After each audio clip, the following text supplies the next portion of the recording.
بسم اللہ الرحمن الرحیم۔ السلام علیکم۔ وہ کچن میں کھڑی پیاز کاٹ رہی تھی۔ میں نے دیکھا کہ اس کی آنکھیں سرخ تھیں اور مسلسل آنسو بہہ رہے تھے۔ میں نے ہمدردی سے پوچھا، رو کیوں رہی ہو؟ بھیگی آنکھوں سے ہنستی ہوئی بولی، نہیں تو پیاز کاٹ رہی تھی، بہت ہی کڑوا ہے۔ میں نے کہا کہ خالہ امی آپ کو بلا رہی ہے، رشتے دیکھنے والے لوگ آ گئے۔ اس نے کہا کہ ٹھیک ہے۔ اس نے پہلے آنکھیں صاف کی اور پھر ٹرے میں کولڈ ڈرنک، فروٹ وغیرہ رکھ کر دوپٹہ ٹھیک سے اوڑھا اور باہر کی طرف چل دی۔ میں نے اس کے جانے کے بعد ٹیبل پر پیاز کی طرف دیکھا جو آدھا کٹا ہوا تھا۔ باقی پیاز میں کاٹنے لگا اور حیرت کا جھٹکا مجھے تب لگا جب پورا پیاز کٹ گیا اور نہ ہی میری آنکھیں جلی اور نہ ہی ان میں پانی آیا۔ پیاز تو بالکل بھی کڑوا نہیں تھا۔ میں نے اس کے قدموں کی آہٹ سن کر دیکھا تو وہ ٹرے میں بسکٹ بھی رکھ رہی تھی اور خاموش آنکھوں کے ساتھ میری طرف دیکھ رہی تھی اور میری آنکھوں میں آنکھیں ڈال کر دھیمے لہجے میں کہنے لگی، پیاز تو کڑوا نہیں ہوتا عمر بھائی، عورت کی زندگی کڑوی ہوتی ہے۔ کیا ہوا یار، زندگی کو اچھی بھلی تو ہے، والدین، بہن بھائی، اچھی تعلیم، عزت اور زندگی کی ہر سہولت ہے، پھر یہ زندگی سے ناشکری کیوں؟ عمر بھائی آپ نہیں سمجھیں گے۔ اس نے چائے اٹھائی اور جانے لگی اور پھر میں نے کہا کہ سمجھاؤ نا۔ اس نے کہا آپ میرے ساتھ آئیں۔ وہ چائے لے کر کمرے میں چلے گئی اور میں کھڑکی سے اندر کا منظر دیکھنے لگا۔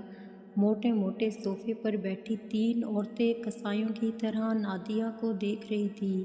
میں کھڑکی کے باہر کھڑا تھا مگر وہ نظر کی چبھن مجھے بھی بے قرار کر گئی۔ سر جھکائے بیٹھی نادیہ پر مجھے بہت ترس آ رہا تھا۔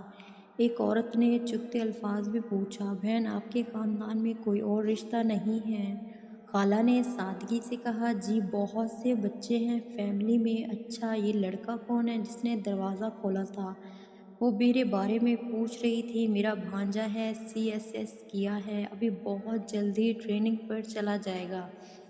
خالہ کے لہجے میں محبت ہی محبت تھی۔ دیکھو بہن، اگر خاندان میں اتنے اچھے لڑکے ہیں کیوں کوشش کر رہی ہیں؟ ناراض نہ ہونا، میں سیدھی بات کرتی ہوں۔ پلیٹوں پر ہاتھ صاف کرتی ہوئی موٹی عورت کو اس بات سے کوئی غرض نہیں تھی کہ اس کی باتوں سے خالہ اور نادیہ پر کیا گزر رہی ہے۔ کہنے لگی، اگر کسی اچھی بھلی نظر آنے والی لڑکی کو خاندان میں رشتہ نہیں مل رہا ہوتا تو اس کا مطلب ہے کہ لڑکی میں کوئی نہ کوئی خرابی ہے۔ نادیہ آڑی آڑی سی رنگت اور کانپتے ہاتھوں سے ٹرے لیے باہر نکلی اور میری طرف ایک نظر ڈالی اور پھر کچن میں گھس گئی۔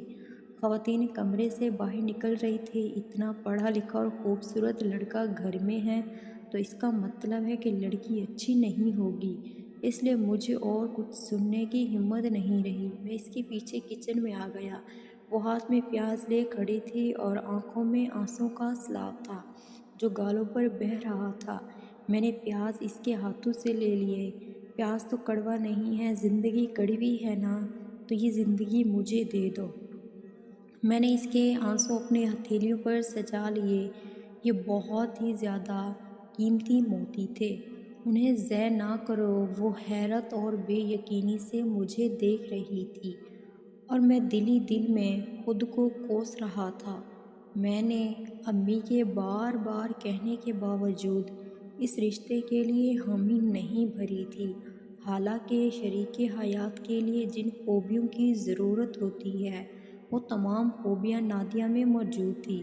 میں ہی کیا، خاندان میں کوئی بھی اچھے مقام پر پہنچتا وہ خاندان سے باہر شادی کرنے کی ضد لگا لیتا اور اسی طرح نہ جانے کتنی لڑکیاں اچھے رشتوں کی تلاش میں لوگوں کے طعنے اپنی کردار کشی برداشت کرنے پر مجبور ہو جاتی ہیں اور پیاز کاٹنے کے بہانے آنسو بہاتی رہتی ہیں۔ ویڈیو اچھی لگے تو ویڈیو کو لائک کر دیں اور اپنے پیارے پیارے ہاتھوں سے ہمارے چینل کو سبسکرائب کر دیں۔